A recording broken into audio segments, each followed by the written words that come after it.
지금 이제 윤석열 대통령이 기자회견을 시작합니다. 현장으로 넘어가 보겠습니다. 국민과 함께한 지난 100일간의 소회와 성과를 윤석열 대통령이 국민 여러분께 직접 보고드리겠습니다. 이어서 국민의 질문에 답변하는 시간을 갖겠습니다. 지금 대통령께서 입장하십니다. 안녕하세요. 안녕하세요. 그럼 먼저 윤석열 대통령께서 국민들께 취임 이후 지난 100일간의 소회와 성과를 직접 설명하겠습니다. 여러분 반갑습니다. 도어 스태핑으로 뵙다가 이렇게 마주 앉게 됐습니다.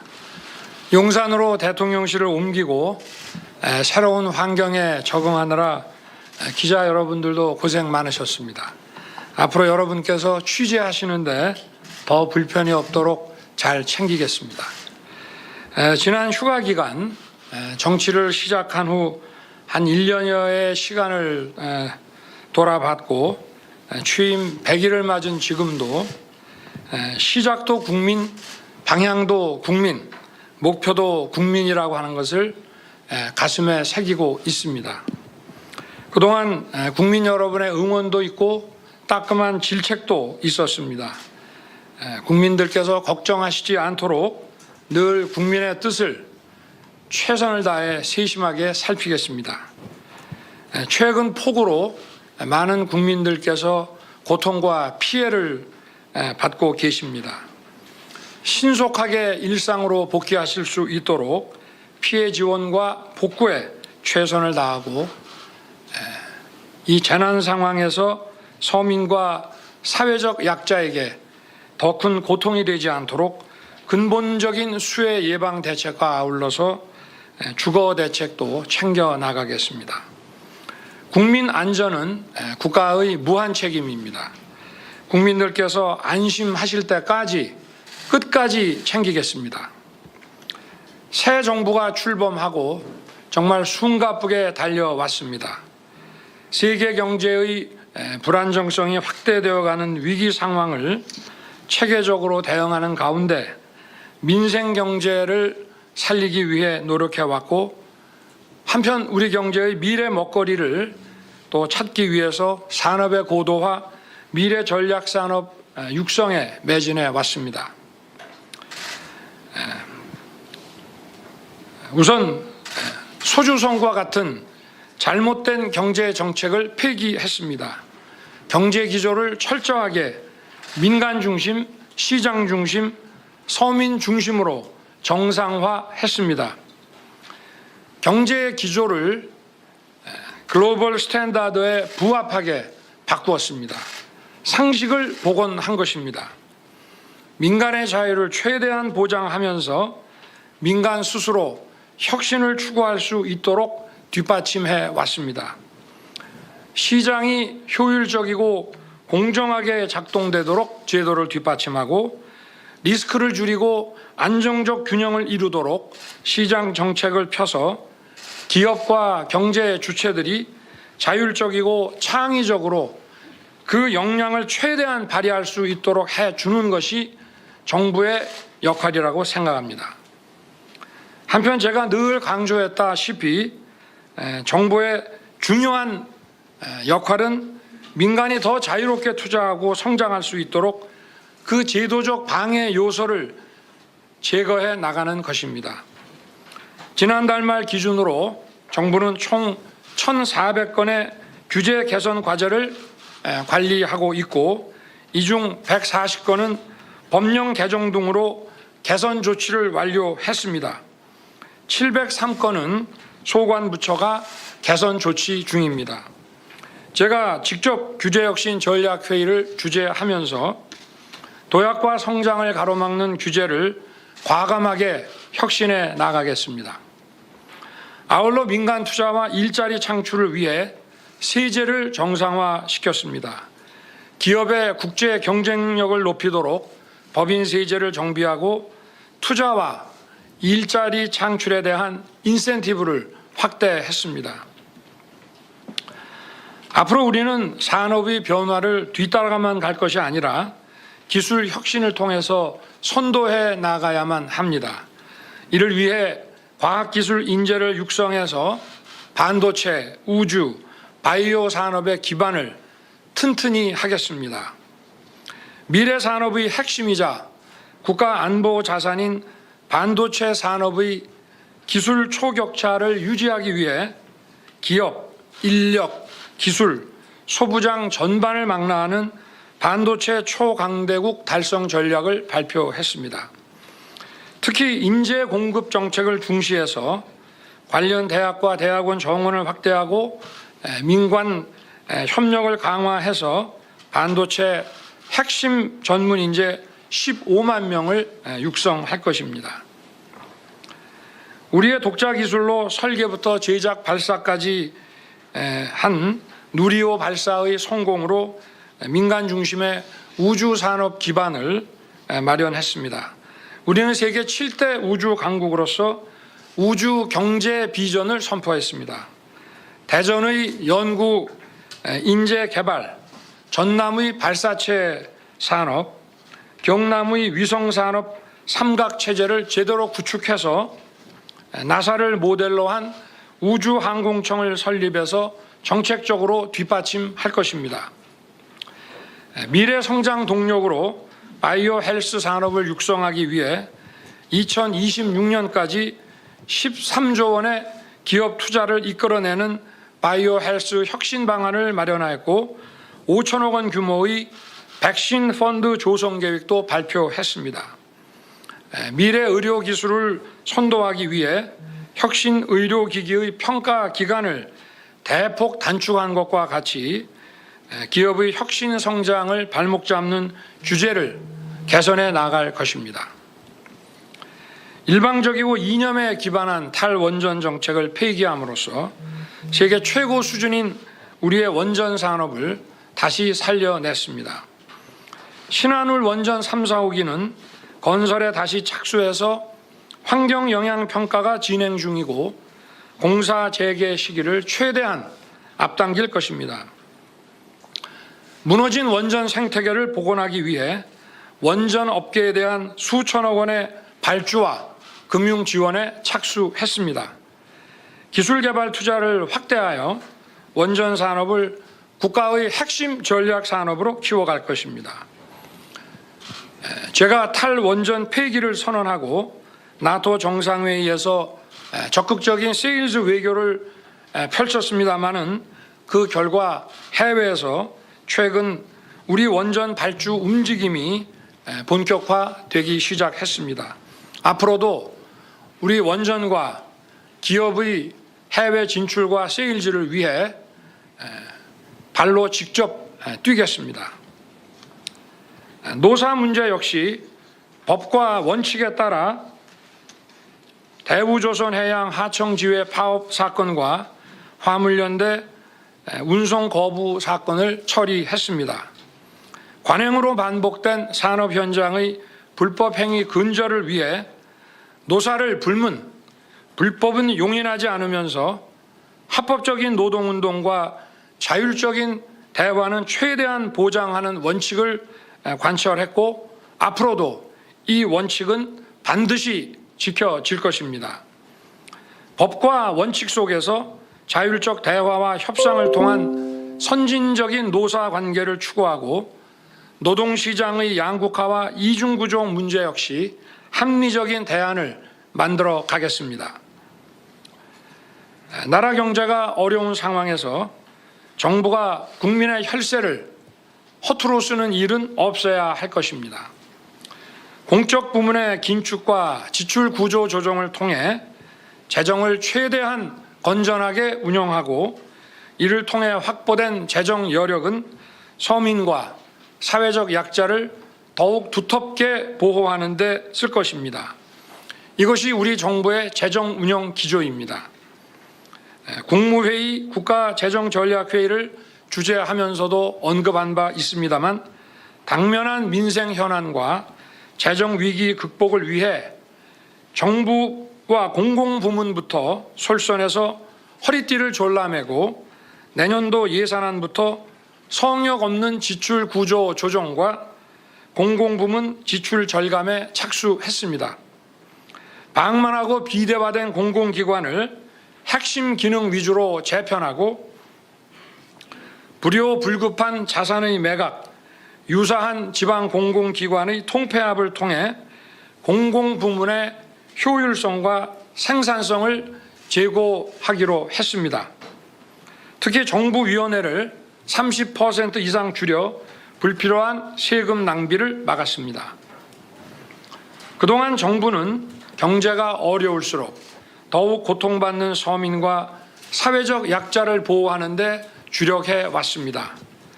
서민 물가 부담 완화를 위해 유류세를 대폭 인하하고 어려운 분들의 생계 안정을 위해 1조 원 규모의 긴급 생활안정지원금, 2,500억 원 규모의 에너지 바우처를 지원했습니다.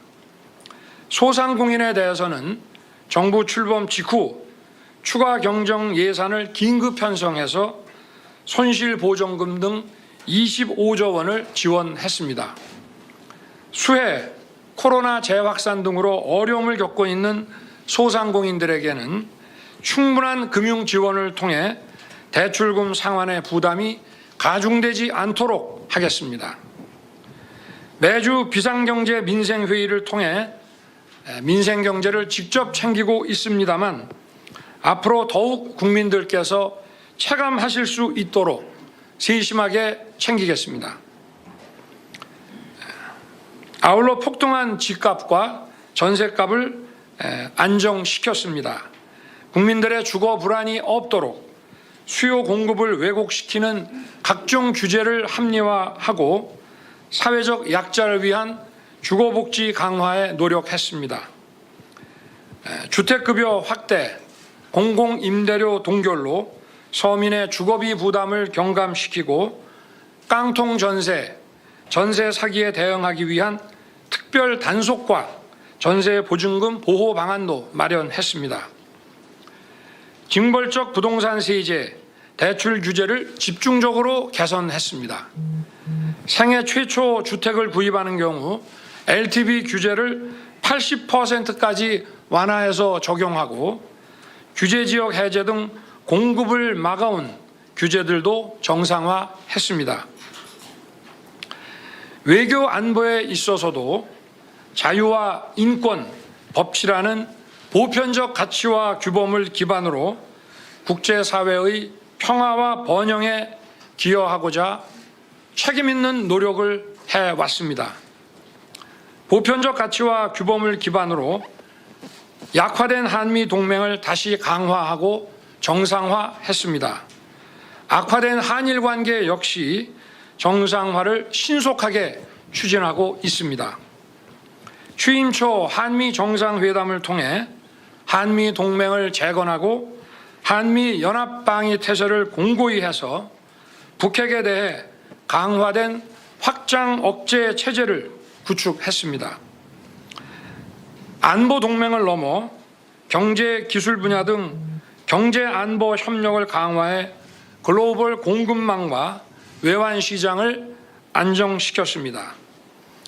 역내 개방적, 포용적 경제 질서 구축에 주도적 역할을 하기 위해 인도 태평양 경제 프레임워크에 참여했습니다. 나토 창립 역사상 최초로 나토 정상회의에 참석해서 정상 외교를 펼쳤고 원전, 반도체, 공급망 분야의 실질 협력을 강화하고 수출 성과를 이뤄냈습니다. 특히 나토 정상회담을 기회로 폴란드의 K2 전차, K9 자주포, FA-50 경공격기를 수출해 사상 최대 규모의 무기 수출을 달성했습니다. 호주와 양국 국방장관 회담을 통해 K9 자주포의 현지 생산을 결정했으며 장갑차 수출도 추진이 시작됐습니다. 우리 기술로 제작한 한국형 초음속 전투기 KF-21이 최초로 시험 비행에 성공했는데 전투기 생산이 본격화되면 약 24조 원의 생산 유발 효과가 기대됩니다. 미국, 러시아, 프랑스에 이어 세계 4대 방산 수출국 진입으로 방산 산업을 전략 산업화하고 방산 강국으로 도약시키겠습니다. 역대 최악의 일본과의 관계 역시 빠르게 회복하고 발전시켜 나가고 있습니다. 취임 전 인수위 때부터 한일 정책협의단을 일본에 보냈고 협의단이 기시다 총리, 하야시 외무상을 비롯한 전현직 총리와 정관계 유력 인사들 만나 관계 정상화에 물꼬를 텄습니다.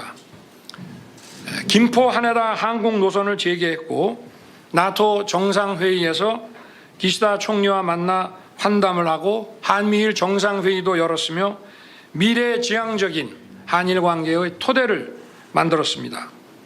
앞으로도 김대중 오부치 선언을 계승하여 빠르게 한일 관계를 복원시켜 나가겠습니다. 과거사 문제 역시 제가 늘 강조했던 보편적 가치와 규범을 원칙에 두고 미래지향적으로 해결해 나가겠습니다. 8.15 광복절 경축사에서 북한이 핵 개발을 중단할 경우 정치, 경제, 군사 지원을 포함한 포괄적인 담대한 구상을 제안하였습니다. 미북 북미 관계 정상화를 위한 외교적 지원, 재래식 무기 체계의 군축 논의, 식량, 농업기술, 의료, 인프라 지원과 금융 및 국제 투자 지원을 포함한 포괄적 구상을 밝힌 바 있습니다. 우리 정부는 국민의 생명과 재산을 지키기 위해 한치의 빈틈없는 안보 태세를 지켜나갈 것입니다. 우리의 주권 사항에 대해서는 더 이상 타협의 대상이 아니라는 점을 분명하게 했습니다. 우리 정부에서는 서해 공무원 피살 사건, 북한 어민 강제 북송 사건에 대해 그 진상을 규명하고 희생자들의 명예회복 등을 비롯한 조치에 최선을 다하고 있습니다. 앞으로도 정부는 자유인권 법치라는 보편적 가치를 특히 외교 안보 분야에 있어서 확고하게 지켜나갈 것입니다. 이러한 자유인권 법치라는 보편적 가치는 국정 전반에도 녹아져 있습니다. 과거 청와대 민정수석실은 국가 사정 권력의 컨트롤 타워로서 대통령 권력을 헌법과 법 위에 올려놓았다는 평가를 받아왔습니다.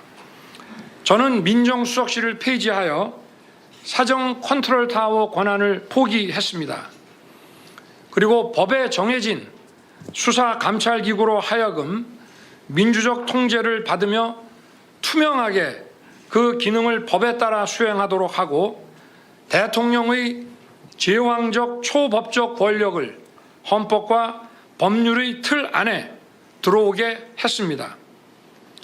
과거 민정수석실이 맡았던 인사검증은 법무부에 설치된 인사정보관리단에서 인사혁신처 출신의 독립적인 인사 전문가가 진행하고 있고 경찰 업무는 비공식적인 청와대 통제 관행에서 벗어나 행안부의 경찰국을 신설해서 국민과 국회에 의해 민주적 통제를 받을 수 있도록 했습니다.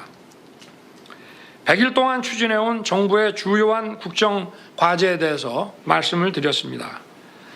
저와 정부는 당면한 민생을 최우선으로 챙기면서 우리 경제의 성장 동력과 미래 먹거리 확보를 위해 혼신의 힘을 쏟아붓겠습니다. 국정을 운영하는 데 있어 가장 중요한 것은 첫째도 국민의 뜻이고 둘째도 국민의 뜻입니다. 국민의 숨소리 하나 놓치지 않고 한치도 국민의 뜻에 벗어나지 않도록 그 뜻을 잘 받들겠습니다. 저부터 앞으로 더욱 분골쇄신하겠습니다. 기자분들이 계시는데 제가 지난해 관훈 토론회에서 우리 사회에서 가장 정확한 문제의식을 지닌 분들이 언론인이라고 말씀을 드렸습니다. 언론인 여러분 앞에 자주 서겠다고 약속을 드렸습니다. 질문받는 대통령이 되겠다고 말씀드렸습니다. 언론과의 소통이 궁극적으로 국민과의 소통이라고 생각합니다. 민심을 가장 정확하게 읽는 언론 가까이에서 재언도 쓴소리도 잘 경청하겠습니다. 100일을 맞아 열린 이번 기자 간담회가 끝이 아니라 시작이라고 생각합니다. 앞으로도 자주 여러분 앞에 서겠습니다. 감사합니다, 여러분.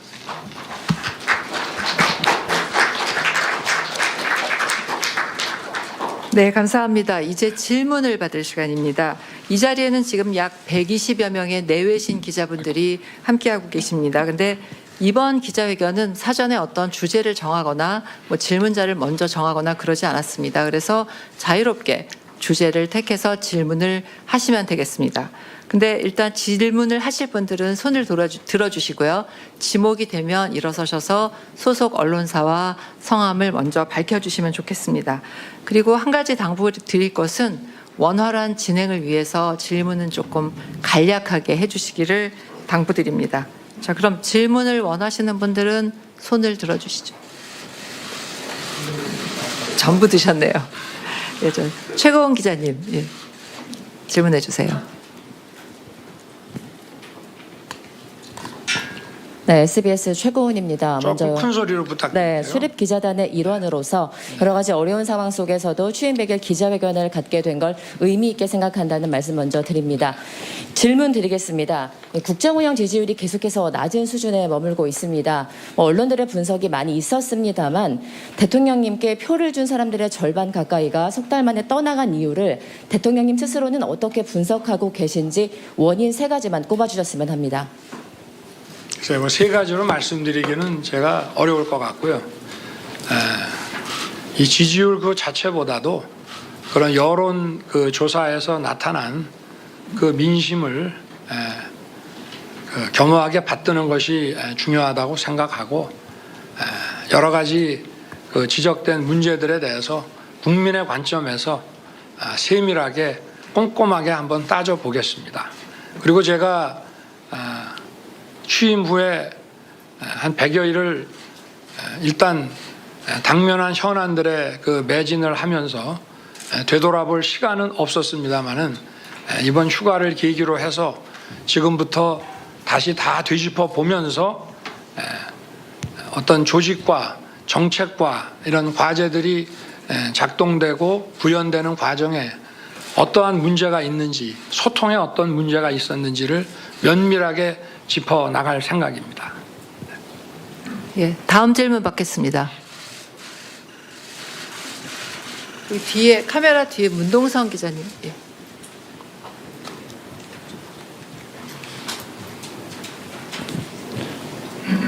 예, 안녕하십니까. 국민일보 문동성 기자입니다. 우선 취임 100일을 축하드립니다. 네, 다만 마냥 축하드릴 수만은 없는 것이 마이크 취임 후 국정수행 긍정평가는 하락하고 안 보여서 예. 예, 알겠습니다. 네. 하락하고 부정평가는 계속 상승했는데요. 이제 국민들은 여론조사에서 부정평가의 가장 큰 이유로 인사 문제를 꼽았습니다. 대통령님께서는 왜 인사가 가장 문제라는 평가를 받는다고 생각하시는지, 그간 미흡한 점이 있었다면 어떤 개선 방안을 생각하시는지 듣고 싶습니다. 그래서 조금 전에 우리 최고은 기자님 그 말씀하신 거에 대한 답변으로 어느 정도 제 입장을 말씀을 드린 것이라고 저는 생각을 하고 지금부터 다시 다 되돌아보면서 철저하게 다시 챙기고 검증하겠습니다. 그리고 그 인사쇄신이라고 하는 것은 국민을 위해서, 국민의 민생을 꼼꼼하게 받들기 위해서 아주 치밀하게 점검을 해야 되는 것이지, 어떤 정치적인 국면 전환이라든가 이런 지지율 반등이라고 하는 그런 그 정치적 목적을 가지고 해서는 저는 안 된다고 생각하고 좀 시간이 필요할 것 같습니다. 제가 지금부터 벌써 시작을 했습니다마는 그동안에 뭐 우리 대통령실부터 어디에 문제가 있었는지 지금 짚어보고 있습니다. 네. 예, 다음 질문 받겠습니다. 한재훈 기자님. 예.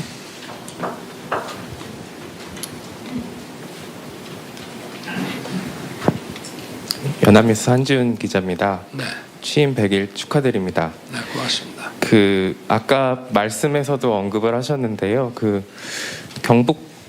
광복절 경축사에서 언급하신 담대한 구상과 관련해서 그 구상을 현실화하기 위해서 어쨌든 대화의 물꼬를 터야 할 텐데 우리 측에서 먼저 북한 측에 당국자 간 회담 같은 거를 제의할 계획이 있으신지 궁금하고, 그 과정에서 만약에 북한이 체제 안전 보장을 요구를 한다면 그에 대한 대응 방안도 갖고 계신지 궁금합니다. 저는 선거 과정에서부터 북한과의 대화는 필요하다고 말씀을 드렸고, 다만 남북 정상 간의 이런 대화나 또 주요 실무자들의 대화와 협상이 정치적인 쇼가 돼서는 안 되고 어떤 실질적인 한반도 동북아의 평화 정착에 유익해야 된다는 그런 말씀을 드렸습니다. 그리고 제가 광복절에 발표한 그런 비핵화 로드맵에 따라 우리가 단계적으로 지원할 수 있다고 하는 것은 먼저 다 비핵화를 시켜라, 그럼 우리가 그 다음에 한다, 이런 뜻이 아니고, 그런 확고한 의지만 보여주면 거기에 따라 우리가 할 수 있는 일들을 다 도와주겠다는 얘기이기 때문에 종전과는 다른 얘기고, 이렇게 의제를 먼저 우리가 주어야 저쪽의 답변을 기다릴 수 있고, 앞으로도 의미 있는 우리 한반도 평화 정착에 필요한 그러한 의미 있는 이런 회담 내지 대화가 가능할 것으로 생각합니다. 그리고 체제 안전 보장이라고 하는 것은 우리 대한민국 정부가 해줄 수 있는 것은 아닙니다. 다만 저나 우리 정부는 북한 그 지역에 어떤 무리한 또는 힘에 의한 그런 현상 변경은 전혀 원하지 않습니다. 제일 중요한 것은 남북한 간의 지속 가능한 평화의 정착이고, 우리가 북한에 대해서 여러 가지 경제적, 외교적 지원을 한 결과 북한이 그에 따라서 자연스럽게 변화한다면 그 변화를 환영하는 것뿐입니다. 네, 다음 질문 받겠습니다. 저 뒤에 잘 안 보이는데 조주희 국장님. 조주희 국장님. 예. ABC 뉴스 조주입니다. 죄송합니다. 제가 영어로 질문하겠습니다.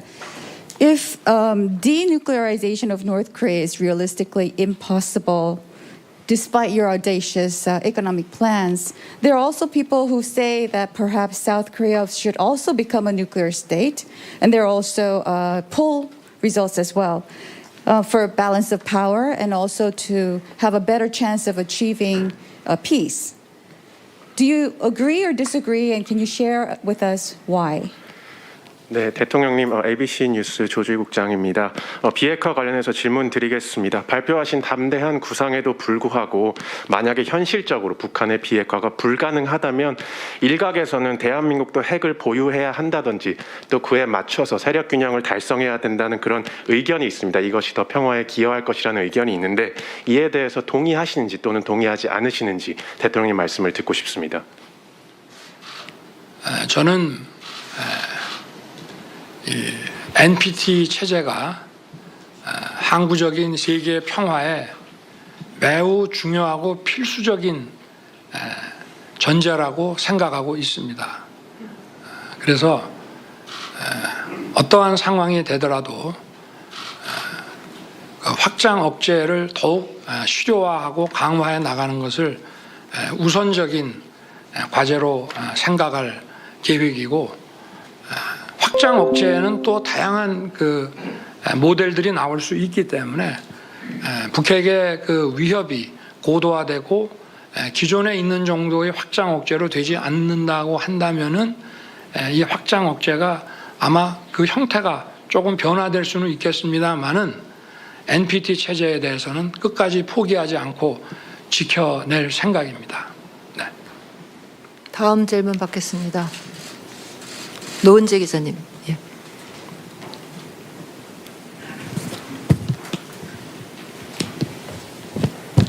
네, 조금 껄끄러우실 수도 있을 질문인 것 같은데 좀 드려야 할 것 같아서 드립니다. 채널A 노은지 기자고요. 이준석 전 대표가 최근에 윤석열 대통령도 직접 겨냥을 해서 여러 가지 지적들을 하고 있는데 이렇게 여당 내에서 집안 싸움이 계속 이어진다면 국정 운영에도 상당히 부담이 될 걸로 보입니다. 대통령 어떻게 보시는지 궁금합니다. 대통령으로서 민생 안정과 국민의 안전에 매진을 하다 보니 다른 정치인들께서 어떠한 정치적 그 발언을 하셨는지 제가 제대로 챙길 기회도 없고 또 저는 작년 선거운동 과정에서부터 지금까지 다른 정치인들의 정치적 발언에 대해서 어떠한 논평이나 제 입장을 표시해 본 적이 없다는 점을 좀 생각해 주시기를 바라겠습니다. 네. 예, 다음 질문 받겠습니다. 좀 다른 쪽으로 가보겠습니다. 저 뒤에 박석호 기자님, 예, 질문 주시죠. 예.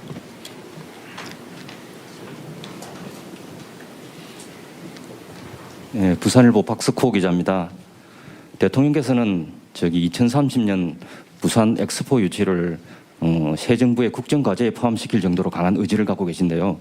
지금 상황을 보면 프랑스 같은 나라가 우리 경쟁국가인 사우디를 지지한다고 선언했고 또 사우디는 막강한 오일 머니를 바탕으로 개발도상국가들의 표를 끌어모으고 있습니다. 이런 상황을 객관적으로 보면 결코 우리나라에 유리하다고 볼 수 없는데 앞으로 대통령께서 엑스포 유치전을 어떻게 끌어가실 것인지 또 투표권을 가진 회원국들을 설득할 보관은 있으신지 답변 부탁드립니다.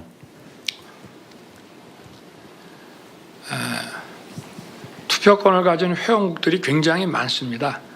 그래서 한 국가 1대1로 설득을 해서 지지를 끌어내는 것 이외에는 달리 방법이 없고요. 저희가 또 늦게 시작했고 또 이 유치 과정에서 아마 저희가 감당할 수 있는 비용이 아마 사우디가 훨씬 우리보다 유리한 입장에 있는 것은 분명합니다. 그러나 이 엑스포라고 하는 것은 모든 그 회원 국가가 자국의 그 상품을 전 세계에 가장 효과적으로 광고하고 보여주기 위한 것이기 때문에 그런 것을 해낼 수 있는 그 역량과 인프라에 있어서는 우리는 사우디보다 훨씬 우수한 경쟁력을 갖고 있다고 저는 확신합니다.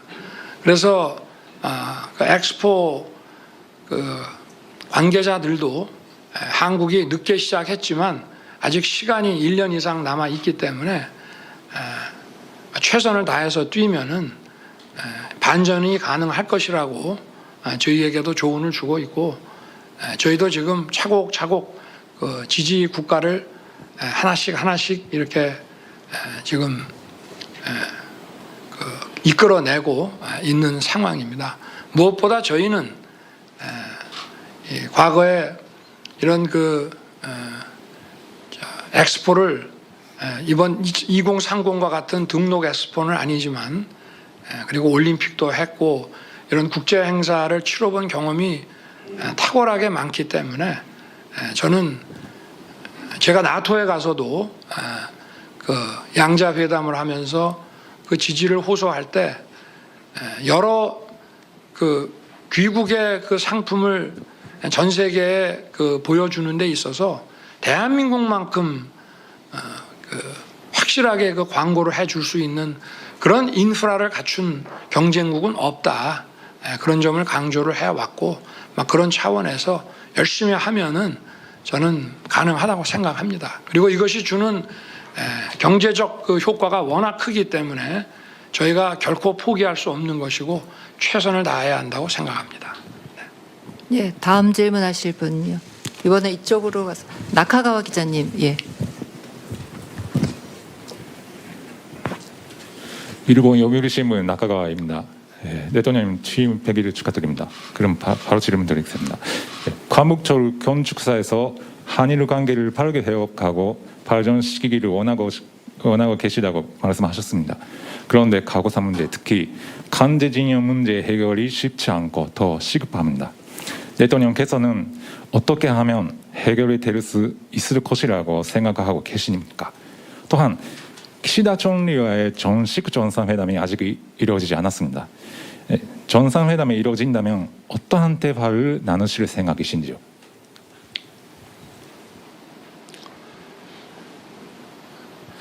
지금 과거사 중에서도 강제 징용 문제 해결 방안에 대해서 질문을 하신 것으로 이해가 됩니다.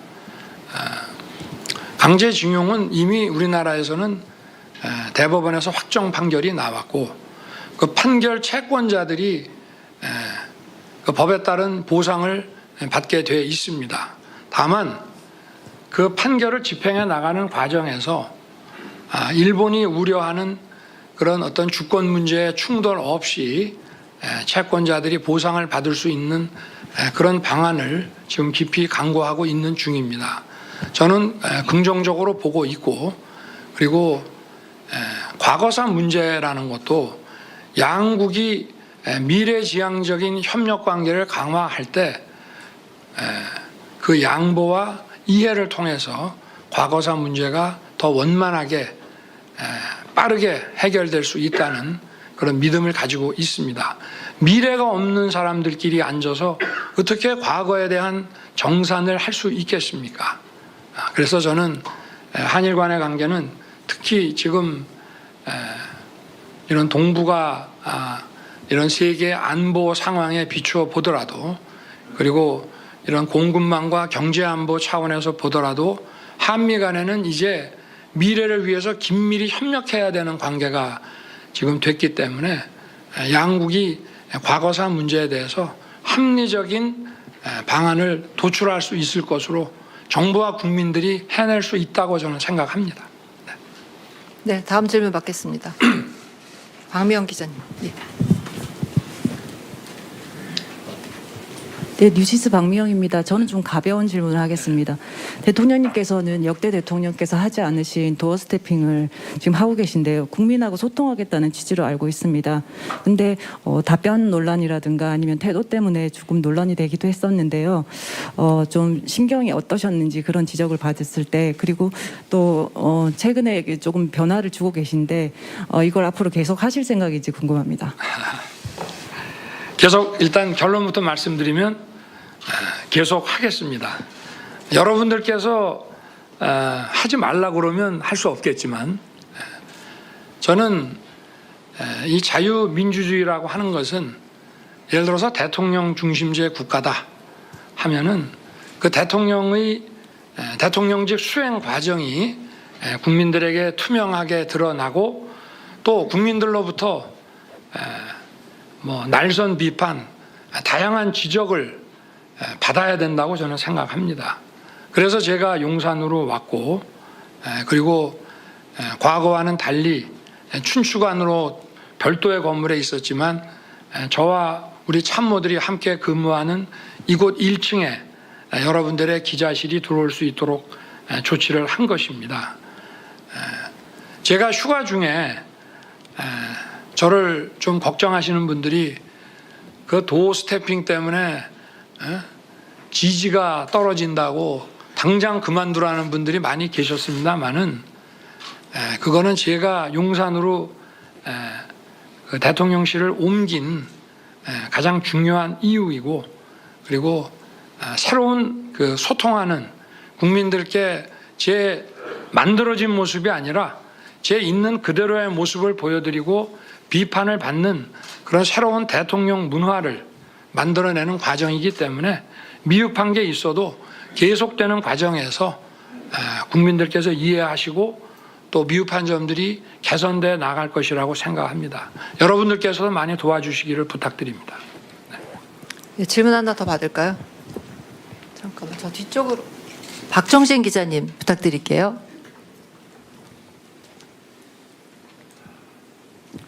머니투데이 박종진입니다. 대통령께서는 그동안 인기가 없는 정책이라도 필요하면 추진하겠다 이런 입장을 밝혀오셨습니다. 아마도 노동개혁이 그런 정책이 아닐까 합니다. 임기 중에 어떤 방향성과 시간표를 가지고 추진하실지, 그리고 그 과정에서 상당한 사회적 갈등이 불가피해 보이는데 이를 어떻게 풀어나가실지 질문드리겠습니다. 독일에서 노동개혁하다가 그 3인당이 정권을 17년을 놓쳤다고 하죠. 그러나 그 독일 경제와 역사에 매우 의미 있는 개혁을 완수를 했습니다. 이 교육개혁, 노동개혁, 연금개혁이라고 하는 이 3대 개혁은 중장기 국가개혁이고 플랜입니다. 그래서 이거는 정부가 어떤 방향을 가지고 일방적으로 밀어붙일 수 있는 것이 아니라 먼저 국민들의 그 여론을 경우에 따라서는 모집단별로 세세하게 파악을 해서 실증 자료도 많이 생산해내고 거기에 터잡아서 정부와 국회 그리고 많은 시민사회가 초당적으로 초정파적으로 해결할 문제라고 저는 생각합니다. 그러나 이제 제가 그 대통령 선거를 해 나가면서부터 국민들께 말씀드리고 제가 가지고 있는 기본적인 방향이나 생각은 산업 구조가 변했기 때문에 지금의 노동법 체계가 과거의 2차 산업혁명을 그런 인프라를 기반으로 하고 있는 법 체계라면은 이제 4차 산업혁명의 그런 새로운 산업 구조 하에서는 그 산업 구조에 적용될 노동법 체계도 바뀌어야 한다는 그런 점 하나가 있고요.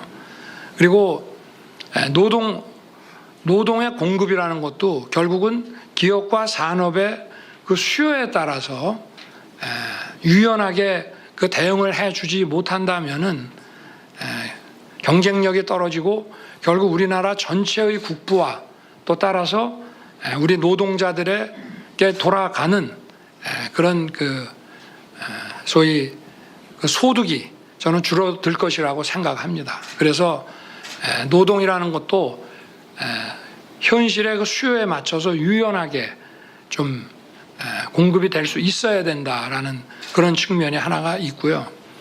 또 하나는 우리 사회에서 늘 지적되어 온 것처럼 같은 노동을 하는데 뭐 같은 기업 내에서 정규직과 뭐 파견 근로자라든가 대기업 또 소기업이라든가 사이에서의 이런 어떤 노동시장의 양극화와 분절, 이것은 그 어떤 노동에 대한 보상의 공정성이라는 측면에서 우리가 개선해야 될 문제임이 틀림이 없습니다. 그리고 노동시장을 만약에 우리가 개혁을 한다고 하면 거기에 따라서 또 일시적으로 적응을 하지 못하고 불이익을 입는 분들을 위한 여러 가지 적극적 노동시장 정책이라든지 사회 안전망을 배려하는 것 역시도 노동개혁에 포함되어야 한다라고 보고 있습니다. 예, 대통령님 시간이 지금 좀 지났는데요. 그 약속된 40분은 지났는데 질문을 몇 개 더 받을까요? 예, 그러겠습니다. 저쪽을 한 번도 제가 저 뒤쪽 분들을 못해서 저 문성필 기자님 지금 저 카메라 사이로 가까스로 보이고 있습니다. 예. 안녕하십니까. 한국경제TV 문성필입니다. 최근 대우조선해양 그리고 하이트진로 사태에서 보듯이 일부 노조를 중심으로 투쟁 강도를 높여가고 있는데요.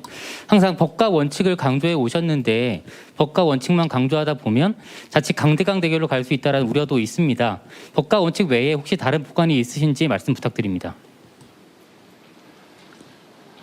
이 산업 현장에서의 노동운동이 그 법의 범위를 넘어서서 불법적으로 강경투쟁화되는 것은 어떤 하나의 보관으로서 단번에 해결할 수 있는 문제가 아닙니다.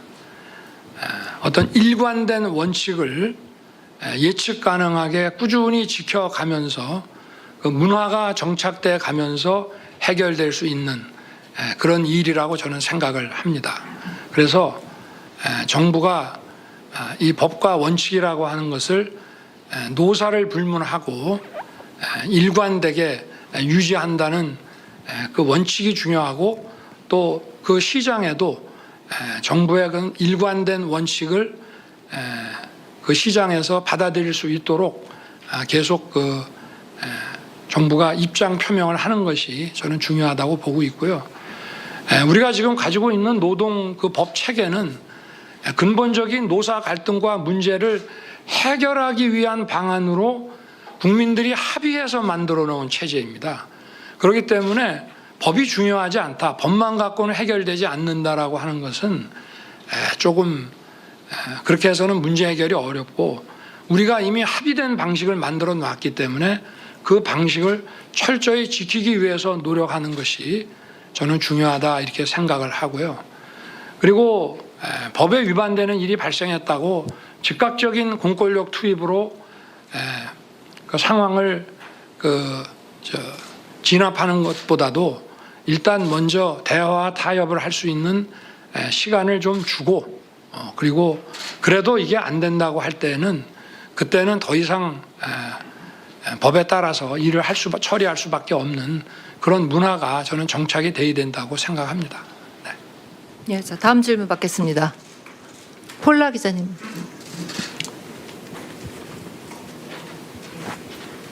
Anashnika, Paula Hancock, CNN.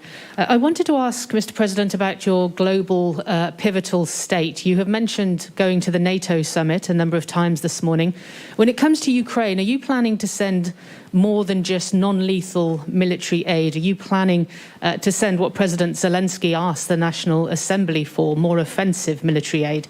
And also, with a growing foreign media presence here in Seoul, can we have your commitment that we will have more access to your government in keeping with the vision of the global pivotal state? Thank you.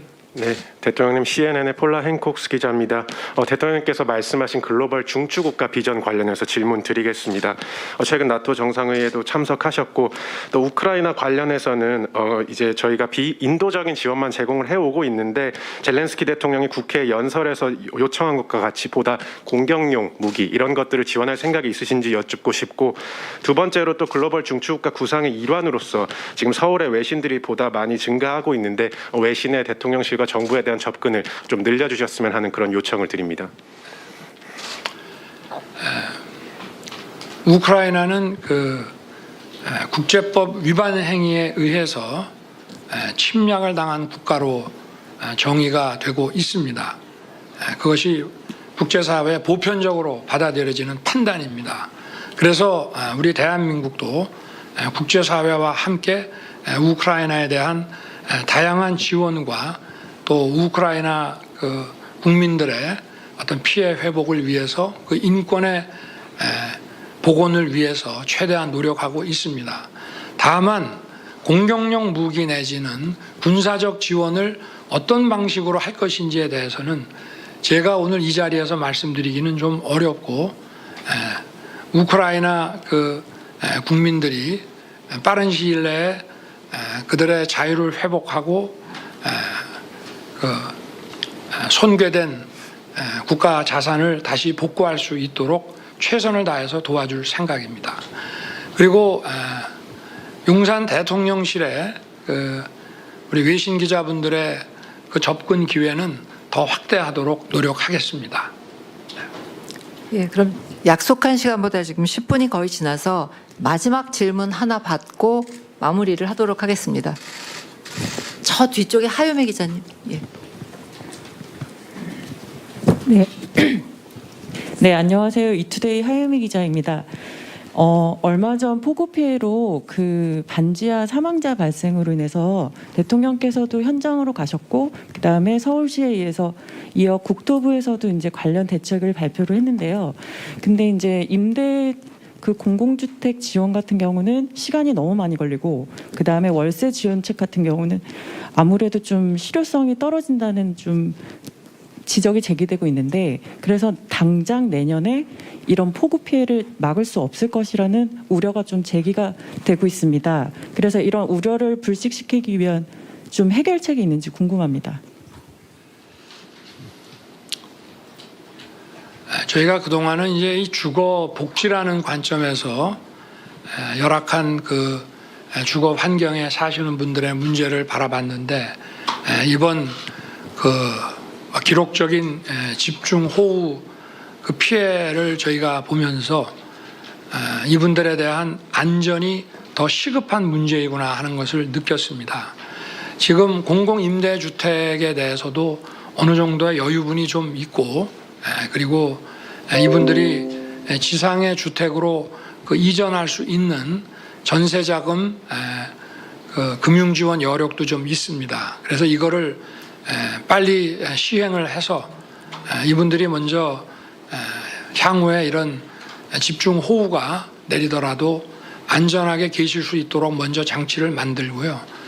그리고 이번에도 보니까 거기 창틀이라든가 문이라든가 이런 것을 조금 더 과학적으로 설계를 하면 조금 더 안전을 지킬 수가 있고, 그리고 제가 지난번에 그 중대본에서 회의에서도 좀 제기를 했습니다마는 우리 AI 디지털 기술을 총동원해서 빨리 신속하게 우리나라의 모든 지류 하천 이 수계에 대한 그 모니터를 해서 경보 시스템과 연동을 시켜서 이런 집중호우 시에 위험에 빠진 주민들이 신속하게 안전 대피할 수 있도록 만드는 것이 일단 시급한 일이라고 저는 생각하고 있습니다. 그리고 이런 그 방수 그 저류 시설들을 만드는 게 그 다음이고요. 그와 아울러서 이분들에 대한 주거 대책을 체계적으로 실시를 해서 필요한 공공주택을 더 건설하고 이렇게 조치를 해 나가도록 그렇게 할 생각입니다. 네, 이것으로 마지막 질문과 답변까지 마쳤습니다. 시간 제한 때문에 질문이 굉장히 많으신데 저희가 다 받아들이지 못하는 점을 양해를 해주시기 부탁드립니다. 그럼 이것으로 윤석열 대통령 취임 100일 기자회견을 마치겠습니다. 지금까지 함께 잠깐만. 아까 그 불법 산업 현장에서의 불법행위에 대해서 법과 원칙만 가지고는 어렵지 않느냐 하는 질문이 계셨는데 법과 원칙을 일관되게 적용한다는 그 정부의 입장이 중요하고요. 그리고 또 아울러서 해야 될 거는 그런 분규가 발생한 그 원인에 대한 정확한 분석과 거기에 대한 그 대안 마련 역시도 정부가 함께 해 나가야 된다고 생각합니다. 그래서 지난번에 그 파업지회, 그 하청지회 그 파업 같이 그런 경우에는 저희들이 이분들의 과연 임금이나 노동에 대한 보상이 과연 정당한 것인지에 대해서 그리고 이 노동시장 양극화 문제에 대해서 저희가 또 근본적으로 고민하고 거기에 대한 대안을 함께 만들어 나가는 것이 중요하다고 생각합니다. 그걸 덧붙여 말씀을 드리겠습니다. 네, 대통령께서 추가 답변해 주셨습니다. 아까 하신 질문에 더 좋은 답이 됐으면 좋겠습니다. 예, 그럼 이것으로 윤석열 대통령 취임 100일 기자회견을 마치겠습니다. 지금까지 함께해 주신 내외신 언론인 여러분, 그리고 시청해 주신 국민 여러분, 감사합니다. 자, 고맙습니다.